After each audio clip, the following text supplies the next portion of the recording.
यं शैवा समुपासते शिव इति ब्रह्मेति वेदान्तिनो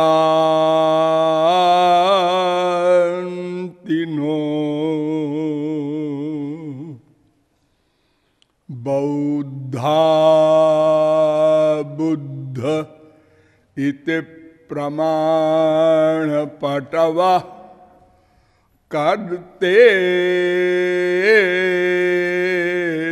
नैयायिका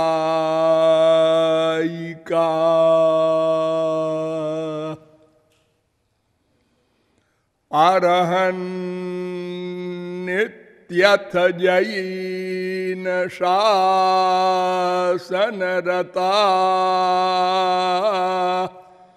कर्मेति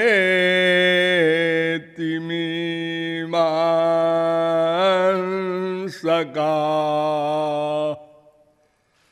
सोऽयं वो विदधातु वाञ्छितफलम्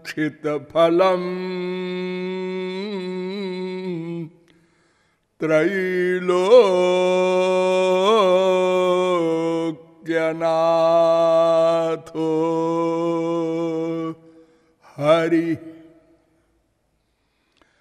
नन्दनन्दन पदारविन्दयो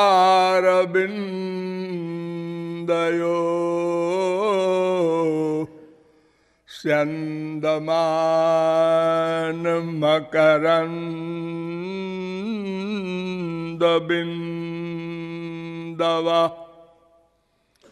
सिन्धवः परमसौख्यसम्पदा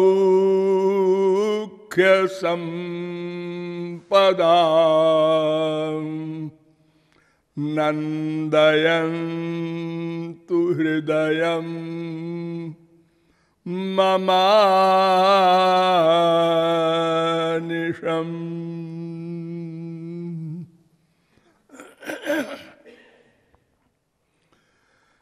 नमः कमलनाभाय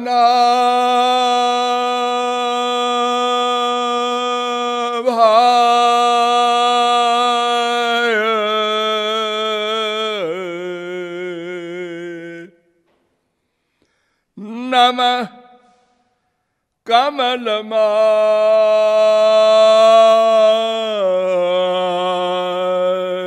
कमलमालिने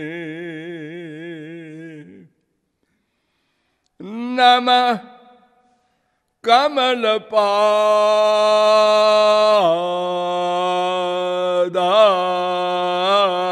कमलपादाय नमस्ते कमलेक्षण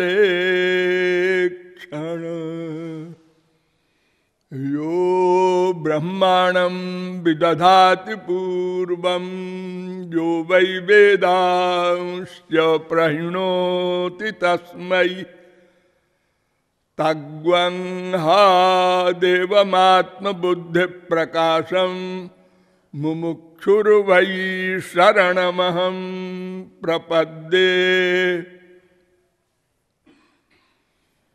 जीव तत्व जिज्ञासु जीवात्माओं, नियमानुसार थोड़ी देर हरिनाम संकीर्तन कर लीजिए, पश्चात विषय प्रारंभ होगा।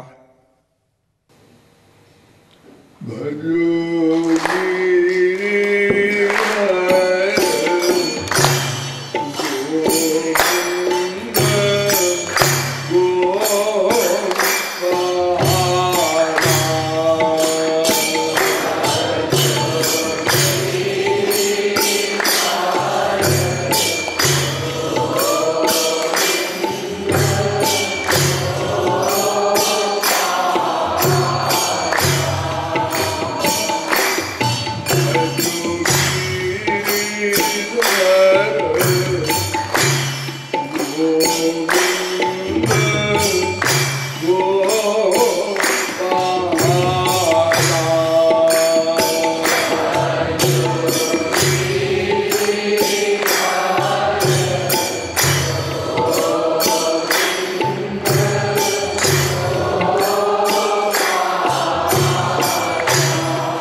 जुगल सरकार की। अब आप लोग सावधान हो जाएं। मैं कौन, मेरा कौन, इन प्रश्नों के समाधान के हेतु अब तक मैंने आप लोगों को बताया कि किसी भी गूढ़ प्रश्न के समाधान के लिए ऐसी पर्सनैलिटी को ढूंढना पड़ेगा जिसमें माइक दोष न हो, अर्थात भ्रम, प्रमाद, विप्रलिप्सा, करणापाटो, ये चार माइक दोष होते हैं जो सभी व्यक्तियों में होते हैं, किसी में कम, किसी में अधिक। अतएव उनका मत भौतिक मत कहलाता है, अर्थात कुछ अंश में सही भी हो सकता है और अधिक अंश में गलत होता है। उनके ग्रंथ भी कृत ग्रंथ कहलाते हैं और वे ग्रंथ प्रमाण स्वरूप नहीं होते। उनके कुछ अनुयायी उसको प्रमाण रूप में मानते हैं, लेकिन वो सार्वभौम मान्य, निर्विवाद मान्य प्रमाण नहीं है। अतएव कृत ग्रंथ को छोड़कर स्मृत ग्रंथ और विनिर्गत ग्रंथ, इन दोनों के द्वारा विचार करना है और किया गया। विनिर्गत ग्रंथ तो केवल एक है, वेदोपनिषद, और स्मृत ग्रंथ बहुत से हैं जो महापुरुषों के अनुभव के द्वारा लिखित हैं, वे भी प्रमाणीभूत हैं, क्योंकि ये चार दोष उनमें नहीं है, वे मायातीत हैं। भगवान को प्राप्त कर लेने के बाद वो निर्दोष हो जाता है। आत्माराम पूर्ण काम परम निष्काम निर्ग्रंथ हो जाता है। अतएव उसका प्रमाण विनिर्गत ग्रंथ वेद के प्रमाण के समान माना जाता है, क्योंकि उसका प्रत्येक वाक्य वेद के प्रमाण के अनुसार होता है और अनुभूत होता है। अतएव हमने विचार किया, पहले वेदों के द्वारा, उपनिषदों के द्वारा, तो पता चला कि हमारे अतिरिक्त दो तत्व और हैं, एक भगवान, एक माया। और इस प्रश्न के समाधान के लिए यद्यपि हमारे विश्व में अनंत वादों का विवाद सदा से चला आ रहा है। वादों को यदि गिना जाए तो एक पुस्तक बन जाए, इतने वाद के नाम हो गए हैं।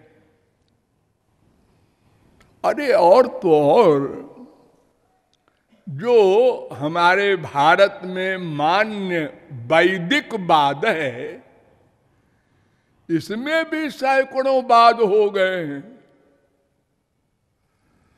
और लोग आपस में लड़ते हैं। अब एक विष्णुवाद को ही ले लो, श्री कृष्ण के विषय में ही हम आपको सब सिद्धांत बता रहे हैं, वे ही सुप्रीम पावर हैं। लेकिन उनके विषय में भी वेदांत, गीता आदि ग्रंथों के भाष्यों में विवाद चल रहा है। जैसे द्वैतवाद, विशिष्टाद्वैतवाद, द्वैताद्वैतवाद, विशुद्धाद्वैतवाद, द्वैतवाद, अचिंत्य भेदा भेदवाद, और रोज बनते जाते हैं। कुछ स्वार्थी लोग भी बना देते हैं, हमारे फॉलोअर हो जाएंगे, हमारा नाम रहेगा मरने के बाद। है तो ये भौतिक, लेकिन अध्यात्मवाद में नाम लिखाने के लिए नए नए वाद बनाते हैं। लेकिन हम यद्यपि बदनाम हैं, लेकिन हम ये स्पष्ट रूप से पूछते हैं कि जब हमारे अतिरिक्त दो ही तत्व है, एक भगवान एक माया, तो फिर तीसरा वाद कैसे बन गया और क्यों बन गया? एक भगवान वाला वाद और एक माया वाला वाद। ये वाद का मतलब क्या है? हम जो चाहते हैं वो कैसे मिलेगा? मैंने बहुत बार समझाया है, हम अनंत दिव्य अनंतकालीन आनंद चाहते हैं। नेचुरल, क्योंकि हम आनंद स्वरूप भगवान के अंश हैं। यही तो हमारा लक्ष्य है, इसी के लिए तो सब वाद बन रहे हैं। तो जब दो ही तत्व बचे तो दो ही वाद हो सकते हैं। एक का नाम अध्यात्मवाद, एक का नाम भौतिकवाद। यानी एक श्री कृष्णवादी, एक मायावादी। यानी हमारा सुख श्री कृष्ण में ही है, एक वाद ये हो गया, और हमारा सुख संसार में ही है, एक वाद ये हो गया। बड़ी सीधी सी बात तो है, गधा भी समझ जाए। इसके अतिरिक्त वाद क्यों बनाए जा रहे हैं?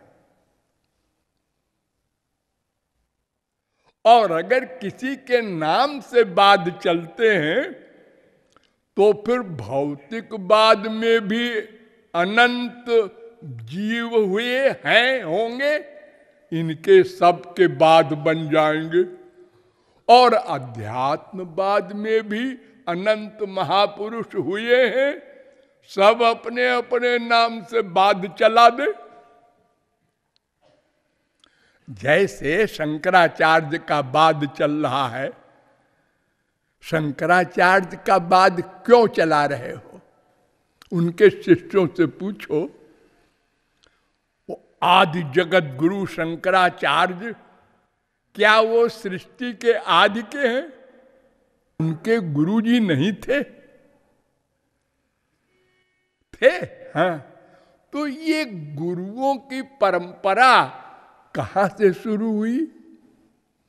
तो आप वहीं पहुंचेंगे श्री कृष्ण के पास। उन्होंने ब्रह्मा को ज्ञान दिया।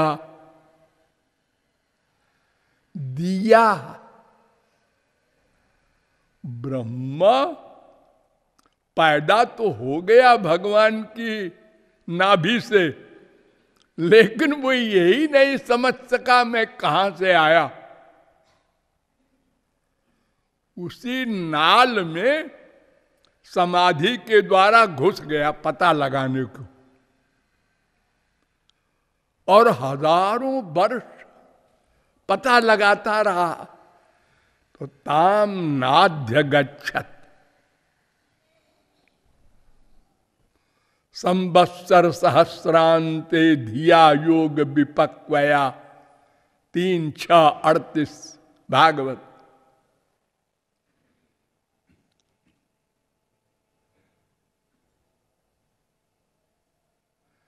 सामने वेद प्रकट हुआ, भगवान के श्रीमुख से श्वास से निकल गया। लेक्चर नहीं दिया वेद का, ये सनातन शब्द हैं वेद के, प्रकट हो गए। जैसे ब्रह्मा प्रकट हुआ ऐसे वेद प्रकट हुए। ब्रह्मा ने देखा, नहीं समझ सका। वेद को ब्रह्मा नहीं समझ सका।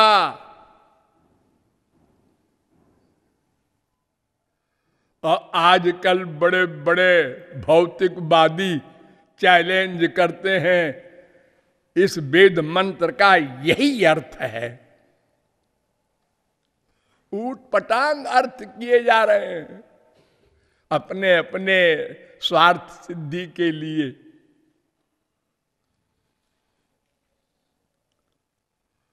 इसी वेद के द्वारा करोड़ों हत्याएं होने लगी। बलि,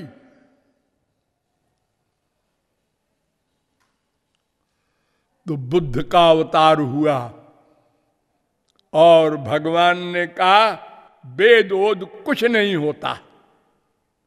लो, वेद ही के विरुद्ध बोले भगवान स्वयं।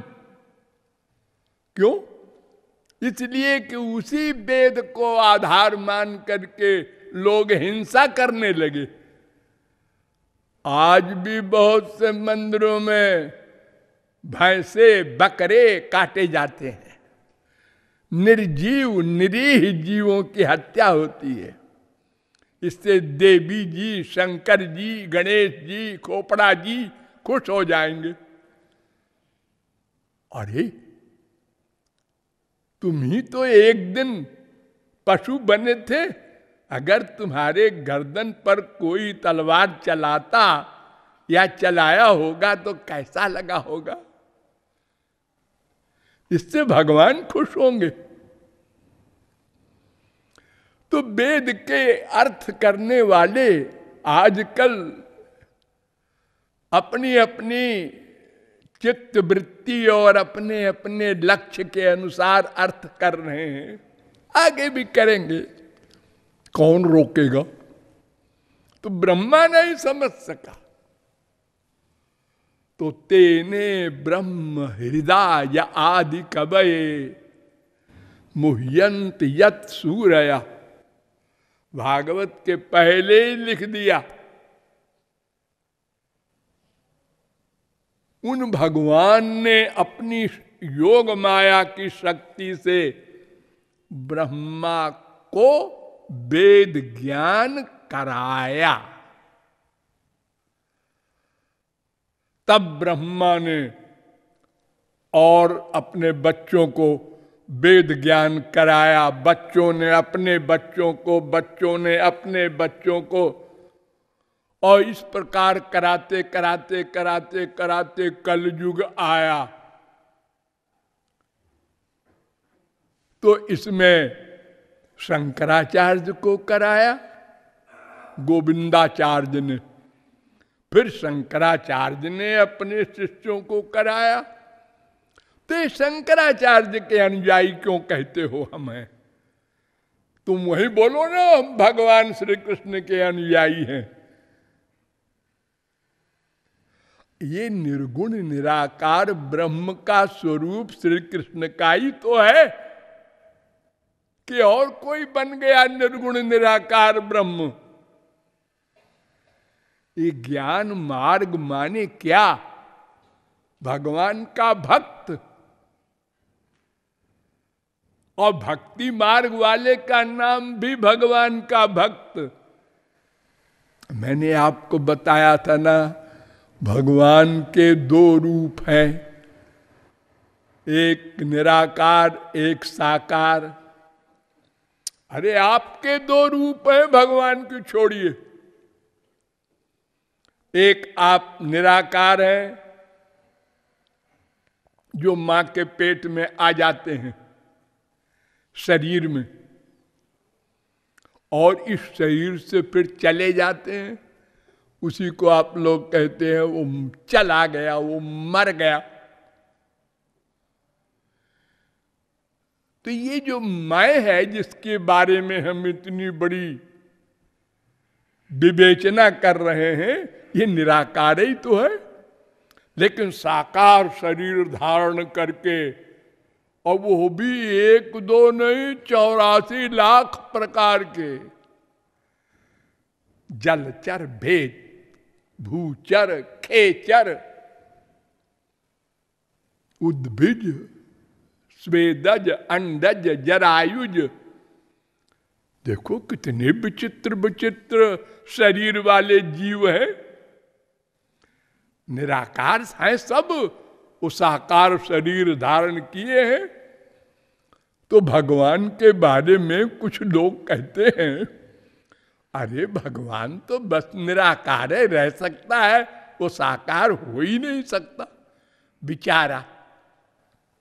यानी हम तो हो सकते हैं, भगवान नहीं हो सकता। ये संसार साकार है ना, हाँ, ये भगवान ने मुस्कुरा के बनाया है, और खुद नहीं हो सकते साकार। ये जो संसार आप देख रहे हैं, ये सबसे पहले क्या था? आकाश। आकाश माने नथिंग, कुछ नहीं को आकाश कहते हैं। देखो हमारे दोनों हाथों के बीच में क्या है? कुछ नहीं, वही आकाश है। ये मकान के अंदर आकाश है। आप लोग आकाश में तो चलते हैं, बैठते हैं, वरना मर जाए। ये निराकार है आकाश। हाँ, उससे निराकार वायु पैदा हुआ। हाँ, हवा को कोई देख सकता है? नहीं। और फिर निराकार वायु से अग्नि पैदा हुआ, वो साकार हो गया। अरे ये कैसे हो गया जी, निराकार से साकार? ये जड़ पदार्थों की बात कर रहा हूं मैं, भगवान भगवान को छोड़ो। तो भगवान के दो स्वरूपों में एक स्वरूप के भक्त को ज्ञानी कहते हैं, एक स्वरूप के भक्त को भक्त कहते हैं। शंकराचार्य ने भी यही कहा है, कोई कृपालु नई बात नहीं कह रहे हैं, सुन लो। मूर्तं चैवा मूर्तम द्वे एव ब्रह्मणो रूपे। ब्रह्म के दो रूप हैं, एक मूर्त मन साकार, और एक अमूर्त निराकार। मूर्तं चैवा मूर्तम द्वे एव ब्रह्मणो रूपे इत्युपनिषत् तयोर्वा द्वौ भक्तौ। ये शब्द क्या लिखा है? भक्त। ये दो भक्त होते हैं भगवान के। भगवदुपदिष्टौ, ये वेदों में कहा गया है, भगवान ने स्वयं कहा है, मेरे दो भक्त होते हैं। निराकार के और साकार के। तो निराकार का जो भक्त है उसी को हम ज्ञानी बोल देते हैं। लड़ने की बात नहीं है, अरे वो भक्त है हमारे प्रभु का, लेकिन भोला भक्त है। भोला, देखो हमारे संसार में दो भाई होते हैं छोटे छोटे, 4-4 साल के। जब लड़ते हैं तो एक दूसरे को गाली देते हैं, माँ की बाप की। तो माँ बाप सुन के हंसते हैं, देखो देखो देखो ये रमेश दिनेश को क्या कह रहा है। बच्चा है, बच्चा है, भोला है, भोला है। माँ को गाली दे रहा है। वो गाली कहां से सूखा, उसने पड़ोस में सीख दिया होगा, या उसके बाप ने कभी दिया होगा किसी को, या उसके बड़े भाई ने दिया होगा। उससे उसने याद कर लिया कि जब गुस्सा आता है तो ऐसे बोलते हैं लोग। सबकी आदत होती है कुछ न कुछ बोलने की। हमारी भी आदत है, कोई बदतमीजी करता है तो कहते हैं गधा। ये भी एक गाली है। गधा सबसे अधिक मूर्ख होता है ना। अब कोई गंदी गंदी गाली याद कर लेता है बचपन में, तो वो गंदी गंदी गाली देता है। तो ऐसे ही लड़ते हैं लोग हमारे संसार में, भोले भाले लोग। तो भगवान का उपासक दोनों, ज्ञानी और भक्त, तो दोनों का एक संप्रदाय है, श्री कृष्ण संप्रदाय। उनके द्वारा ज्ञान मिला ब्रह्मा को, ब्रह्मा से फिर मनु को। हमारे सबसे पुरखे जो कहलाते हैं वे मनु के लड़के हैं हम लोग। मनुष्य, मानव, मनुज।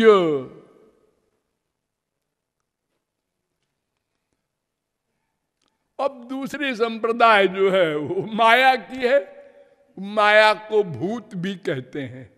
पंच महाभूत, पृथ्वी, जल, तेज, वायु, आकाश, ये 5 उत्पन्न हुए हैं माया से।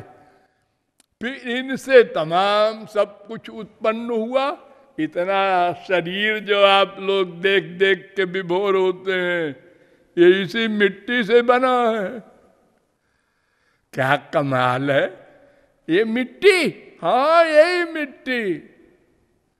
और आप लोग बोलते भी हैं कहाँ गए थे आज, हम इतना फोन कर करके हैरान हो गए।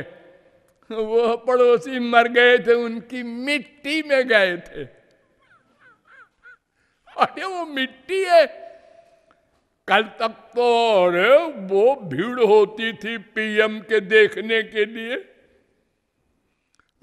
बहुत बड़ी गवैया है, लता मंगेशकर आई है हमारे यहाँ, चलो देखेंगे उसको। आवाज वो मिट्टी हो गया।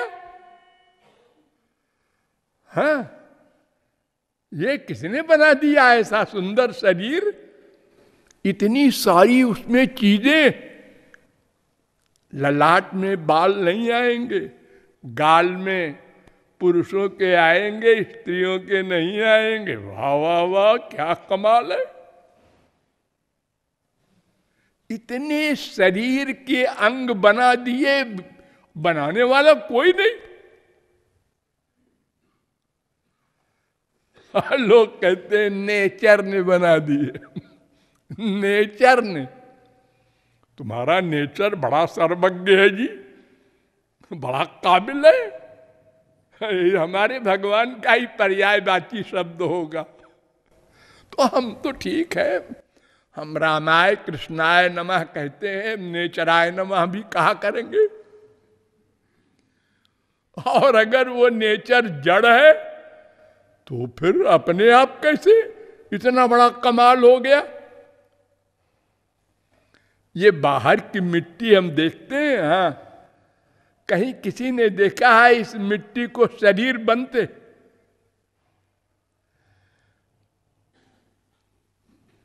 अब इसी मिट्टी से क्या क्या वृक्ष बन गए, और वृक्ष बन गए तो क्या क्या कमाल उन वृक्षों में। ये फल सब अलग अलग प्रकार के, इतना विचित्र जगत।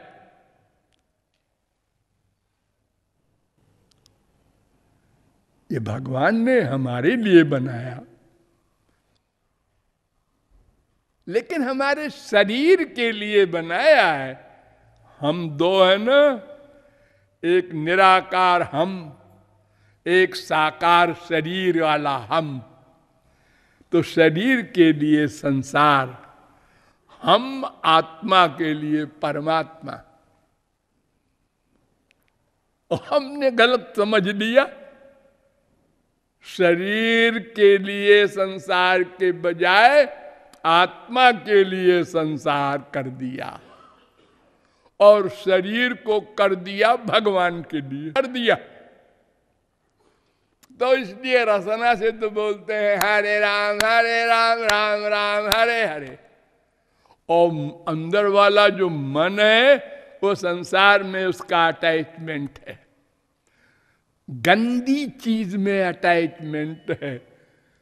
ऐसे ही अनंत जन्मों का गंदा मन फिर गंदे में और अटैचमेंट करके और गंदा होता जा रहा है। महापुरुष और भगवान ये दो शुद्ध हैं, वहां जाते ही नहीं, अथवा कुछ दूर जाके लौट आते हैं। हम कोई गंदे थोड़े ही हैं। ये जितने मेंटल रोगी होते हैं संसार में, आपने देखे होंगे बहुत से। आजकल तो भीड़ है मेंटलों की, विदेशों में और अधिक। इनसे कहो दवा खाया करो, कोई मैं पागल हूं क्या दवा खाऊं? और अगर जबरदस्ती खिला भी दो उनको और थोड़ा आराम हुआ तो फिर छोड़ देते हैं। अब मैं ठीक हूं, अगर मैं दवा बार बार खाता रहूंगा तो लोग कहेंगे पागल। कोई पागल अपने को पागल नहीं मानता। तो संसार में ये दो प्रकार का बाद है, अध्यात्मवाद और भौतिकवाद। इन्हीं दो वादों के अनुसार ये मैं कौन मेरा कौन का निर्णय करना है। तो वेदों शास्त्रों के द्वारा बताया गया कि ये जो मैं भीतर वाला है, जिसका शरीर है। अरे आप सब लोग बोलते हैं मेरा शरीर बीमार रहने लगा, मेरा शरीर मोटा हो गया। ये मेरा, जहां मेरा आपने कहा उसका मतलब मैं नहीं है। ये मेरा मकान है, अब कोई चूना पोते आपके ऊपर तो आप कहेंगे पागल हो रहा है क्या? कहीं मकान में तो चूना ही पोता जाता है। अरे तो मैं मकान थोड़े ही हूं, मेरा मकान है। रा माने मैं का, यानी मैं से अलग है वो।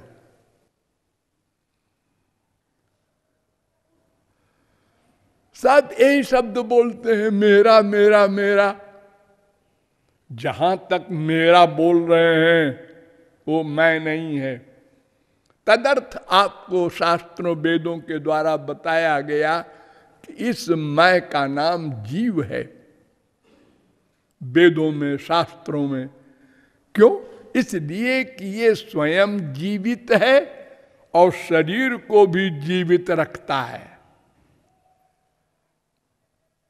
इसलिए इसका नाम जीव रखा गया। और ये भगवान का अंश है, उनकी शक्ति है, उनसे भेदा भेद संबंध है इसका। और सब नाते भगवान से ही है, माया से बस ये शरीर का नाता है, मेरा नहीं, मेरे का नाता है शरीर का। और ये मैं अणु है, ये शरीर के एक पार्ट हृदय में रहता है। अणु माने सूक्ष्म, इतना सूक्ष्म कि आप समझा नहीं सकते। क्योंकि जब सब बैठे हैं बड़े बड़े वैज्ञानिक, अच्छा हम लोग देखते हैं किधर से जाएगा मरते समय, अब ये बस मरने वाला है, डॉक्टरों ने डिक्लेयर कर दिया, अब हिचकी ले रहा है, अब जाने वाला है। देखना भाई किधर से जाता है, चला गया, किसी ने देखे नहीं। अरे बड़े बड़े यंत्र लगाए बैठे थे, इतना सूक्ष्म है। और एक जगह रह करके हृदय में, हृदय ही एव आत्मा, प्रश्नोपनिषद 3:6, सदा एष आत्मा हृदय, छांदोग्योपनिषद 8:8, 8:3:3। हृदय में रह करके, अभ्युपगमात हृदय ही वेदांत कहता है, वो हृदय में है, वहीं जहां वो है मेरा भगवान। एको देव सर्वभूतेषु गूढ़ सर्वव्यापी सर्वभूतांतरात्मा, द्वासुपर्णा सयुजा सखाया, वो अंदर है बैठा हुआ, ये मैं के बिल्कुल पास। वो पावर देता रहता है, वो पावर देना बंद करे तो मैं जीरो हो जाए। मैंने केनोपनिषद के द्वारा समझाया था आप लोगों को, भूले न होंगे, कि उसकी शक्ति से ही ये सब इंद्रियां, मन, बुद्धि वर्क करते हैं। और ये जो लोग कहते हैं साकार भगवान नहीं होता, उनको जरा पढ़वा दो केनोपनिषद।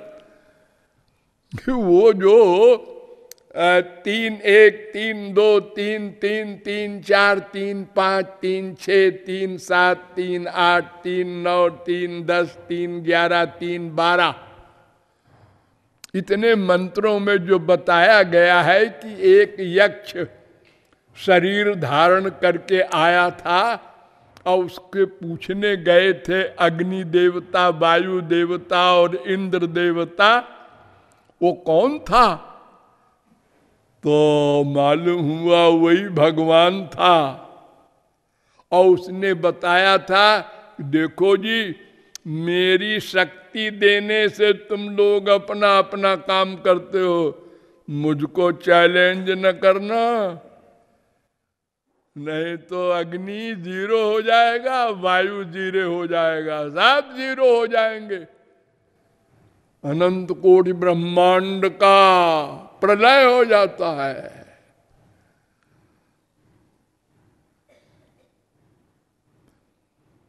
और ये शंकराचार्य ने भी लिख दिया 4:1 मंत्र में, सा ब्रह्मेति होवाच, इसके भाष्य में, ईश्वरेच्छया तृणमपि वज्री भवति, सा नित्यमेव सर्वज्ञेश्वरेण सह वर्तते। हाँ, वो ब्रह्म सगुण साकार था।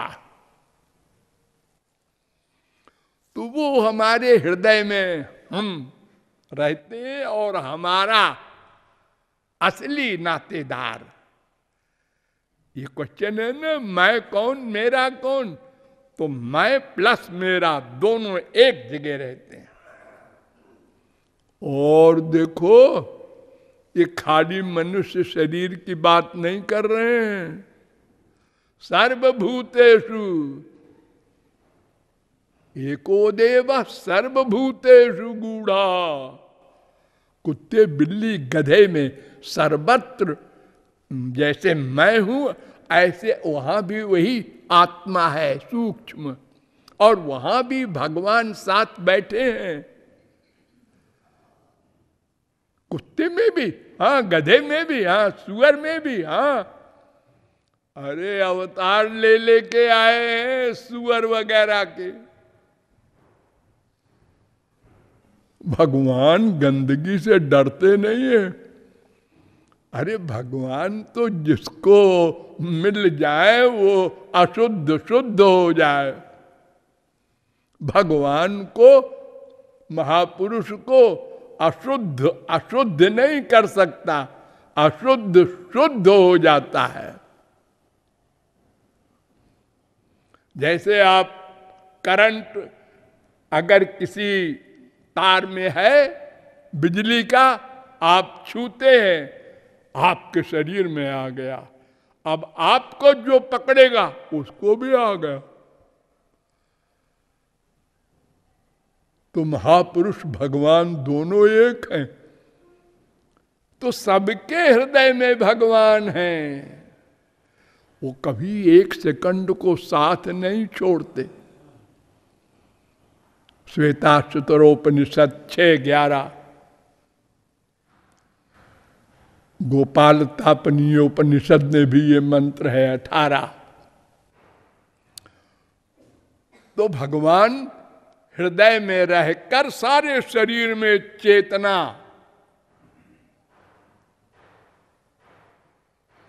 फैलाए रहते हैं। आलोमभ्य आनखेभ्य, छांदोग्योपनिषद वेद कह रहा है 8:8:1। कौशिकी उपनिषद ने भी कहा गया आलोमभ्य आनखेभ्य 4:19। और ये मैं खाली ज्ञान स्वरूप नहीं है, ज्ञाता है। ज्ञोत एव 2:3:19। और ये करता है, भोगता है, दृष्टा है, स्रष्टा है, मनता है। एष ही दृष्टा स्पृष्टा श्रोता ग्राता मनता बोधा कर्ता विज्ञानात्मा पुरुषा सपरे अक्षर आत्मनि संप्रतिष्ठते। ये वेद कह रहा है प्रश्नोपनिषद 4:9।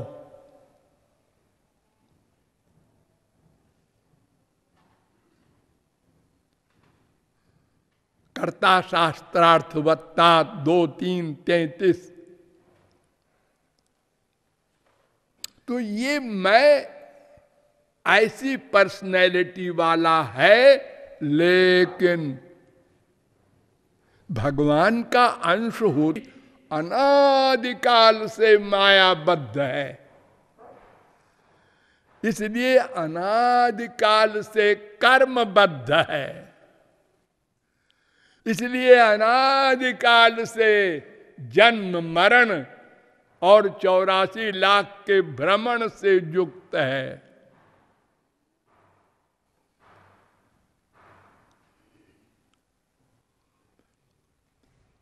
फिर विचार किया गया कि ये थियरी से जान लेने से तो काम नहीं बनेगा। मैं को और मेरे को जानना ये माइक इंद्रिय मन बुद्धि से तो हो नहीं सकता। वेद ने बता दिया है इंद्रियाणे पराण्या हो इंद्रिय परम मन मनसस्तु परा बुद्धि जो बुद्धे परतस्तु सा।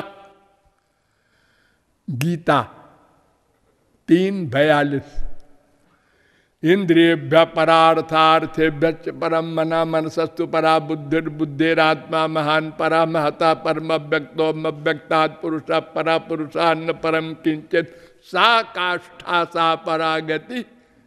कठोपनिषद 1:3-10, 1:3-11।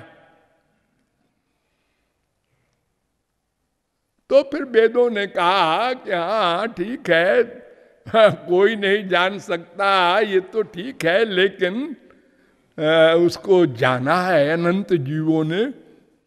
आज भी जानने वाले इन्हें गिने हैं, आगे भी होंगे। वो जिस पर कृपा करके अपनी शक्ति दे दे, उसकी कृपा भी कुछ शर्त रखती है। उस शर्त को आपके सामने रखकर बताया गया। एक कर्म कर सकते हैं हम लोग, एक ज्ञान कर सकते हैं, एक प्रेम कर सकते हैं।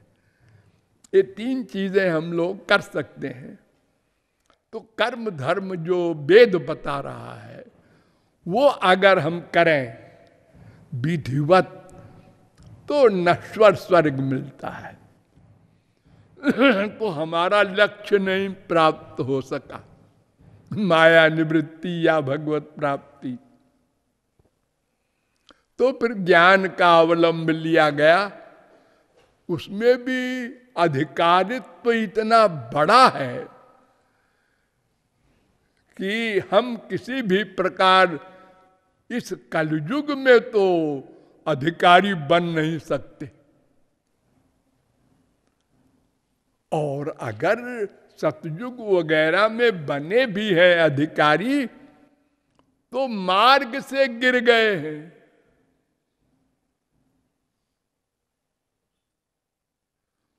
अंतिम चोटी पर पहुंचकर भी गिर गए हैं।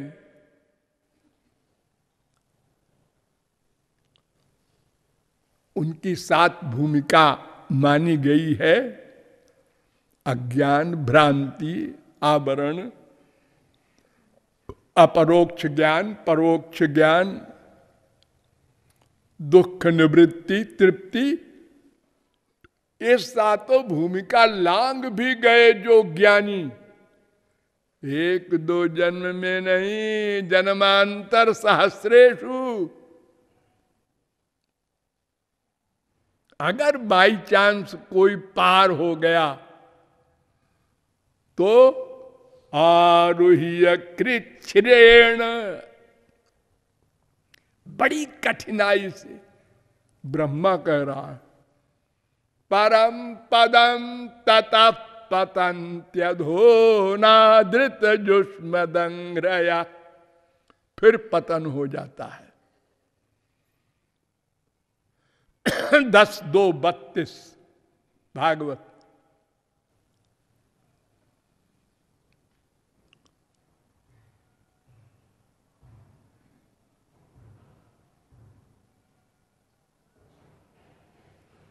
अरे जड़ भरत सरी का ज्ञानी, जरा सी दया आ गई। लो, दया कोई बुरी चीज है? एक हिरनी शेर के दहाड़ के डर से भागी और नदी में कूद गई जान बचाने को। वो गर्भिणी थी, उसका बच्चा पानी में गिर गया। वहीं पर नहा रहे थे भरत जी, दया आ गई कि ये मर जाएगा बेचारा। उन्होंने पकड़ लिया उसको। अब हिरणी तो भाग गई। मनुष्य को सबसे प्रिय तो अपनी आत्मा है। बीबी या पति या बच्चे भाड़ में जाए, सबसे प्रिय तो अपने को बचाएगा। कोई भी स्त्री, पति, बाप, बेटे प्यार करने जा रहे हो, बहुत दिनों बाद मिले हो, अब व्याकुल हो के बिल्कुल हाथ दोनों का चिपटाने को पास में आ गया, एक रबड़ का सांप डाल दो बीच में, वो अलग भागेगी, वो अलग भागेगा, भाड़ में जाए। प्यार हो बीबी हो, बेटा हो, बाप।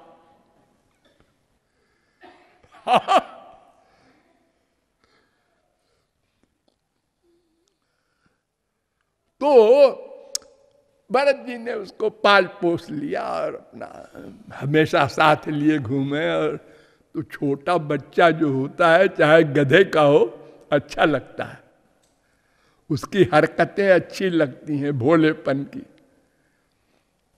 बच्चों मनुष्यों की भी। और वही जब बड़ा हो जाता है तो लड़ाई होती रहती है मां से, बाप से। मैं इंग्लैंड में एक के घर में गया, मां के घर में, तो उसका लड़का उसी के बगल में रहता था, अलग हो करके, अपना एक लव ऑफ करके एक लड़की के साथ। तो माँ ने उनसे कहा, महाराज जी आए हैं हमारे यहाँ जगत गुरु इंडिया से, आओ। हम तो कभी नहीं गए माँ के पास, 4 साल हो गए, 6 साल हो गए, मैं नहीं जाऊंगा। अरे तुझको मैंने पैदा किया है रे, पढ़ाया लिखाया है। अरे तुम्हारी ड्यूटी थी, किया है। तुमको भी तुम्हारे बाप ने पढ़ाया लिखाया है, पैदा किया है, तूने हमको कर दिया, सब बराबर हो गए। ये हाल है हमारे संसार का। तो इतना प्यार हो गया उनका कि जब मरने लगे तो शिष्यों को बुलाया और कहा, देखो भाई बच्चों, ऐसा है जैसे तुम लोग हमारे प्रिय हो, हाँ, उससे अधिक हमको हिरण प्रिय है। तो जरा सब लोग ख्याल रखना, इसका कोई कष्ट न हो, कोई परेशानी न हो। और मर गए। तो मरने के बाद जजमेंट हुआ भगवान का, तुम्हारा मन हिरण में था, हाँ, तो अंत काले च, जिसका चिंतन अंत काल में होगा, यम यम वाप स्मरण भावम त्यजत्यंते कलेवरम तन तमे वैत कौन्तेय सदा तद्भाव भाविता। गीता 8:6। अर्जुन, मरते समय जिसका चिंतन होगा वही मरने के बाद बनना पड़ेगा। यथा क्रतुरस्मिन् लोके पुरुषो भवति तथेता प्रेत्य भवति। छांदोग्य उपनिषद 3:14-1। हिरण बने, लेकिन स्मरण रहा पूर्व जन्म का। हाँ, मैंने ये बेवकूफी की थी, हिरण से प्यार करके ज्ञानी होते हुए भी अज्ञानी बन गया। ज्ञानम क्षरति हो गया, ज्ञान नष्ट हो गया, माया हावी हो गई। तो ज्ञान की अंतिम सीमा पर पहुंचकर भी पतन हो जाता है। तो वो मार्ग भी हमारे काम का नहीं। देखो, ये 3 प्रकार का आनंद होता है। सुख, एक जड़ जड़ संयोग जन्य सुख। नंबर 2, जड़ चेतन संयोग जन्य सुख। नंबर 3, चेतन चेतन संयोग जन्य सुख। जड़ जड़ संयोग जन्य सुख क्या है? ये जड़ है इंद्रियां, ये माया से बनी है ना, माया जड़ है। तो इन इंद्रियों का जड़ संसार से जो प्यार हो और जो सुख मिले उससे, संसार को देखने से, संसार के शब्द सुनने से, संसार के सूंघने से, संसार का सामान खाने से, ये जो 5 इंद्रियों का सुख मिलता है हमको रोज, इसमें भी बहुत स्तर हैं। हमने तो साहब बहुत गरीब हैं, कभी रसगुल्ला खाया नहीं, गुड़ खाते रहे जिंदगी भर। ऐसे भी गरीब है हमारे देश में। और सब बड़ी बड़ी दुनिया की चीजें खा लेने वाले कहते हैं अजी सुनते हैं स्वर्ग में अमृत है, वो मिलता अगर अमृत,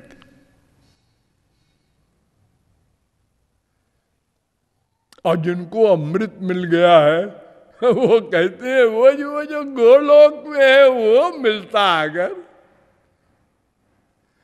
यानी स्वर्ग तक जितने पदार्थों के सुख है वो जड़ जड़ संयोग जन्य सुख है। जड़ इंद्रियां, जड़ संसार, उसका संयोग, देखने से सुख मिला, ये सुंदर है,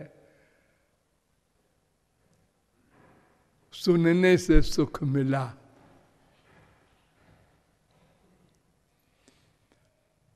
और जड़ चेतन जन्य सुख क्या होता है? मन और आत्मा का मिलन हो जाए, यही है ज्ञानियों की समाधि। ये समाधि का सुख होता है, सारा संसार भूल जाता है इसमें। आत्म विस्मृति, बेटा मरा पड़ा है, पड़ा होगा, 1 करोड़ की लॉटरी खुल गई है, सुना है? खुली होगी। समाधि के सुख के आगे सब सुख बेकार, वो स्वर्ग का सुख भी बेकार। इतना बड़ा सुख होता है वो समाधि का सुख जिसको मिलता है आत्मा का, वो कहता है बस बस बस बस और कुछ नहीं चाहिए, हो गया, भगवत प्राप्ति हो गई। धोखे में आ जाता है। अगर उसका गुरु श्री कृष्णानंद नहीं प्राप्त किए तो वहीं रुक जाएगा और फिर पतन हो जाएगा।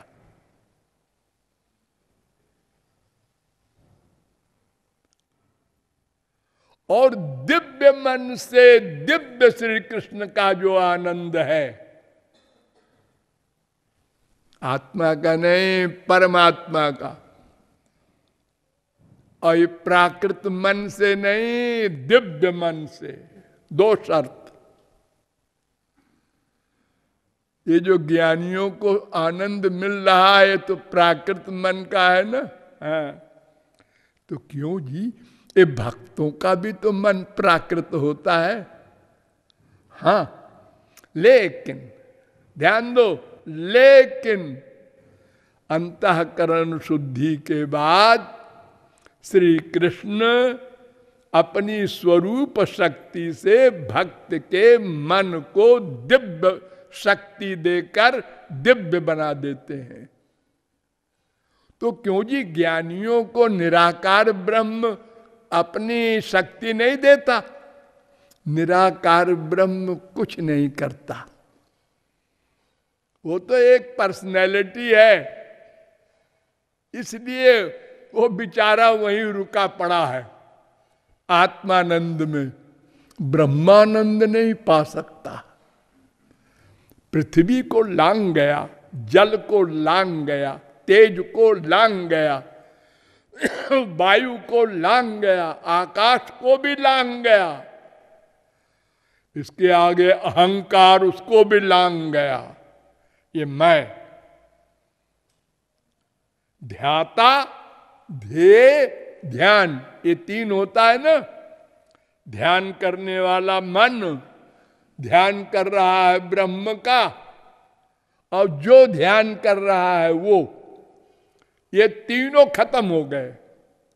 जब मैं खत्म हुआ तो ध्याता, ध्येय और ध्यान भी खत्म हो गया, तब वो आत्म विस्मृत हो गया। आत्म विस्मृति ही समाधि। मंडल ब्राह्मणोपनिषद 1:10 समाधि हो गई, आत्म विस्मृति। अब इसके आगे है महान, महत तत्व, उसके आगे है प्रकृति। ये 2 को लांघ जाए तब भगवत प्राप्ति का आनंद मिलेगा। वो बिना भगवत कृपा के कोई नहीं लांघ सकता। उसके लिए ज्ञानियों को भक्ति करनी पड़ती है। सब ज्ञानियों ने भक्ति की, सगुण साकार की, क्योंकि निर्गुण निराकार ब्रह्म कृपा नहीं करता, कुछ नहीं करता हो। ये सृष्टि भी सगुण साकार भगवान करता है और अवतार भी वही लेता है और कृपा भी वही करता है। उसी में तो गुण है सब ये कृपा आदि के। तो वो कृपा करने वाला भक्त को दिव्य मन बना देता है, इसलिए उस दिव्य मन से दिव्य भगवान का आनंद प्राप्त करता है।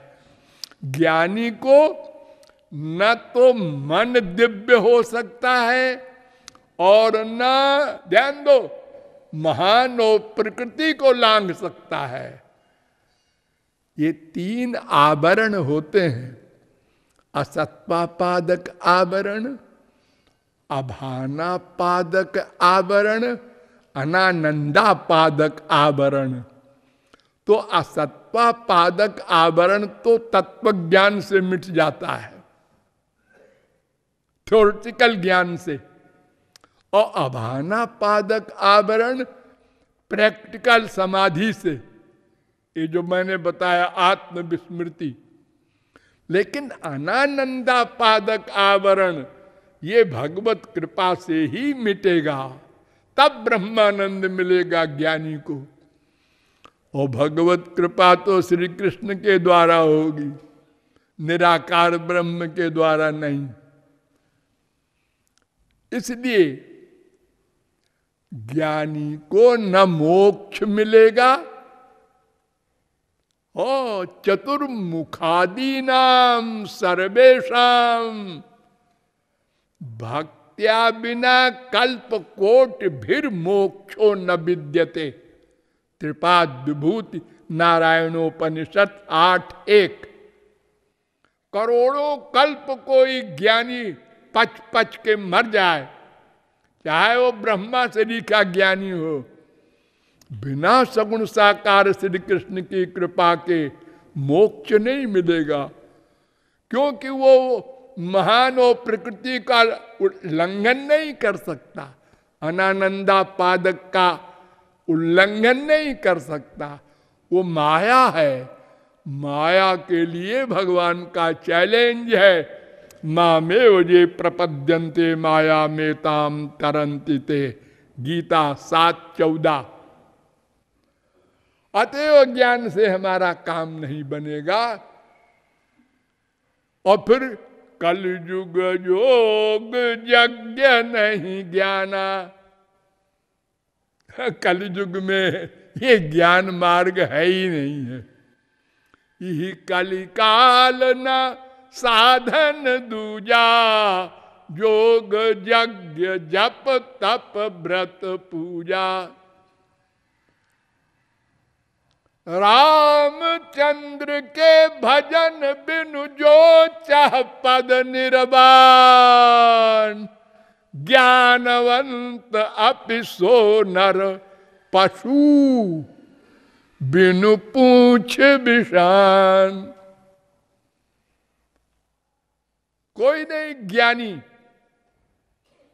जिमि थल बिनु जल रही न सकाई, कोटि भांति को करई उपाई। तथा मोक्ष सुख सुनु खगराई, रही न सकई हरि भगति बिहाई। तो ये ज्ञानी लोग कहते 60, ओ इतना गुस्सा तुलसीदास जी महाराज का। वो 60 है ज्ञानी, 60 माने बहुत नीच आदमी। ते 60 महासिंधु बिनु तरणी, पैरी पार चाहत जड़ करणी। ढीला है उनका, कोई ज्ञानी मोक्ष नहीं प्राप्त कर सकता किसी भी साधन से। आत्मज्ञान तक जाके और फिर उसका पतन हो जाएगा। इसलिए ज्ञान मार्ग से हमारा काम नहीं बनेगा। अब जब दो मार्ग फेल हो गए, हमको पूछना था इन तीन भाइयों में रमेश कौन है। तो एक ने कहा हमारा नाम दिनेश, दूसरे ने कहा आपका सुरेश, तो फिर वही है तीसरा वाला, चौथा कोई है ही नहीं। लेकिन कैसे, फिर बताएंगे। बोलिए लाडली लाल की।